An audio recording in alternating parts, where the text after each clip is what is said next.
Good morning, St. Francis, and good morning, people of God. It is Friday, the first day of the month of November, 2024, Friday of the 30th week of the year, the 30th week in Ordinary Time, but because it is November the 1st, it is All Saints' Day, Solemnity of All Saints, in which we honor all those women and men that have erased in time, who have gone forward with before us in faith, and whose example helps us to remember what it means to become people of faith. We've just finished our daily Mass here in the church with our community Mass with the Franciscan School. Our second graders all have been decked out in their saints' costumes. One of the great honors and privileges they get to show us on their way to First Holy Communion is by taking a saint, studying that saint, and then embodying that saint in dress at this Mass today. So here in our Saints Garden, our Franciscan Saints Garden on this day, just to remember again the many Franciscan saints that are a part of our tradition here at St. Francis itself. The point of today, what is the point of All Saints' Day?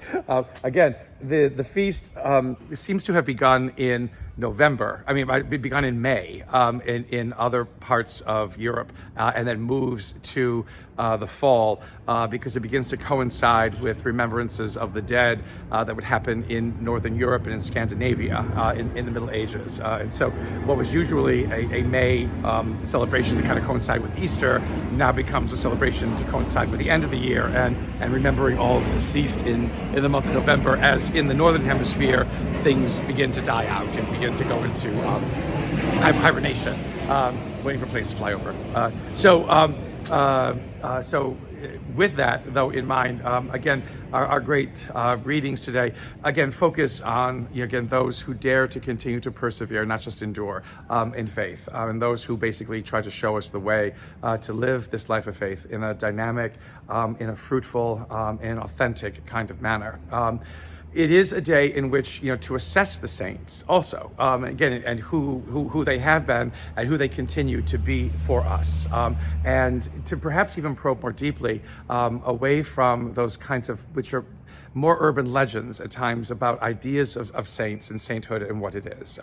One of the greatest passages in the Eucharistic prayer for Reconciliation 2, I think it is as it moves towards the end of that Eucharistic prayer, is that it speaks about us becoming, standing in that one day, saints among the saints in the halls of heaven. Now, again, for some within our church and for some within our tradition, saints are only those who go through a very bureaucratic process of miracles and what have you. That is kind of nice and sad for them who think that way only, unfortunately.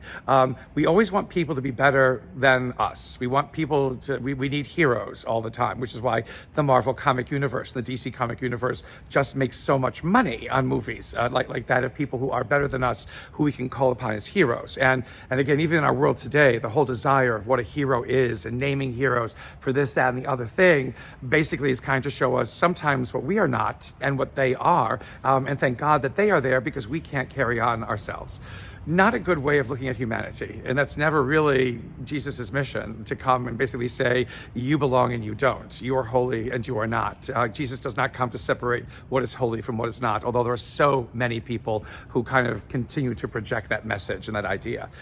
So what do we do with this day about All Saints? Well, if we take seriously what it says in the second Eucharistic prayer for reconciliation, we, again, are called to model that understanding of living our lives as believers as best we can. Again, not in the same way that we've done the best that we can and no more, but the idea is that we don't give up, because that's kind of what makes saints saints. They don't give up. Even look at our own patron here at St. Francis. St. Francis himself. Remember, he never reconciles with his mother and father. Again, a man of peace. Again, this whole peace pair business and all kinds of stuff like that. There's never anything in the historical record of Francis reconciling with his mother and his father, at least with his mother. Once he, takes off all his clothes, walks through the gates of the city of Assisi into the world, basically never to come back home again. He returns to Assisi several times, but does he ever go and check in on mommy? No, he doesn't. It's never recorded, and even what's worse sometimes, that some of the histories make his mother and father into some kind of demonic presences that kind of were prohibiting him from responding to God's will. That is not true. That is not true. So saints had difficult lives. They did not do everything perfect. They failed at many things that they tried to do. St. Francis, again, having an order that divides almost within his lifetime because they couldn't get along. They couldn't understand how to live the life that Francis was trying to live in the best way. But they never give up. They never give up. And they continue to trust in God and trust in God and trust in God and trust in God. That's what we celebrate today, are those who can show us how it can be done. Not those who are better than us, who we can never ever be, but those who show us what it means not to give up, to trust in God, to have faith and belief that God knows what God is doing, and in that way to continue to spread God's message of God's love and peace, of mercy and forgiveness, of care and of love to everyone that we meet every day of our life. A blessed day, St. Francis and people of God. A happy All Saints' Day. May the Lord give you his peace.